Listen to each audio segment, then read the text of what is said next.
حاج يمني كبير في السن دخل على أحد المخيمات في مشعر عرفة، لا يعرفهم ولا يعرفونه، ولكنه ألقى فيهم موعظة ووجلت منها القلوب وذرفت منها العيون، وكل العالم تكلم عنه ونشر عنه لبساطته وفصاحته.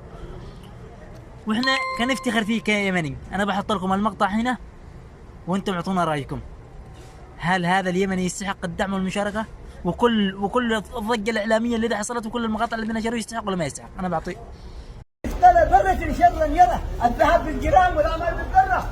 فمن ثقلت موازينه فأولئك هم المفلحون، ومن خفت موازينه فأولئك الذين خسروا أنفسهم في جهنم خالدون، تلفح وجوههم النار وهم فيها كالحون. ألم تكن آياتي تتلى عليكم فكنتم بها تكذبون؟